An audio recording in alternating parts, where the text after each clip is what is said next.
તો પોરબંદરમાં દ્વારકા જામનગર હાઈવે પર નદીની જેમ પાણી ભરાયા છે। રસ્તા પરથી નદીની જેમ પાણી વહેતા થયા અને જેને કારણે વાહન ચાલકો મુશ્કેલી વેઠી રહ્યા છે।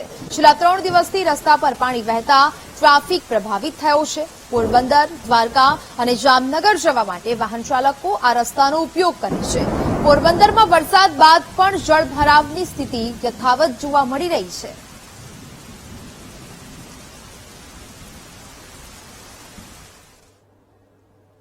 ઇંચ જેટલો વરસાદ આવ્યા બાદ પોરબંદરની પરિસ્થિતિ અસ્તવ્યસ્ત બની હતી। આપ સીધા દ્રશ્યો જોઈ શકો છો। જે આ હાઈવે રોડ છે, દ્વારકા જવાનો હાઈવે રોડ છે, આ બોખીરા વિસ્તારમાં ત્યાં હજુ પણ રસ્તા ઉપર નદીઓ વહી રહી છે। ઉપરવાસમાં જે પાણી ભરાયું છે તે પાણી અહીંથી જઈ રહ્યું છે અને આ હાઈવે રોડ ઉપર પાણીના કારણે ટ્રાફિક જામની સમસ્યા છે તે સર્જાઈ રહી છે। નદીનો પ્રવાહ કેમ વહી રહ્યો હોય તે પ્રમાણના દ્રશ્યો છે તે રસ્તા ઉપર જોવા મળી રહ્યા છે। વાહન ચાલકો પણ મુશ્કેલીમાં મુકાયા છે, કારણ કે આટલા દિવસો વીત્યા છતાં પણ હજુ પણ પાણીનો નિકાલ નથી થયો। 3 થી 4 દિવસ વીત્યા। શું નામ છે ભાઈ તમારું? નીરજ બોખીરિયા। શું કહેશો, આ પાણી હજુ ભરાયું છે, સમસ્યા કેટલી થાય છે તમને? સમસ્યા બહુ થાય। કેટલા દિવસથી પાણી ભરાયું છે? 3 થી 4 દિવસથી ભાઈ નિકાલ આમ ક્યાંથી પાણી ક્યાંથી આવે છે? પાણી વાડી વિસ્તારમાં।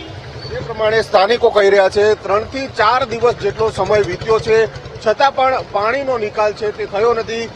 ઉપરના વિસ્તારમાંથી, વાડી વિસ્તારમાંથી પાણી આવી રહ્યું છે અને જેના કારણે આ સમસ્યા છે તે સર્જાઈ રહી છે અને આ પ્રકારના દ્રશ્યો છે તે જોવા મળી રહ્યા છે। જ્યારે પાણીનો નિકાલ ક્યારે થશે તેને લઈને પણ સ્થાનિકો મૂંઝવણમાં મુકાય છે, કારણ કે રસ્તા ઉપર નદીઓ વહી રહી છે।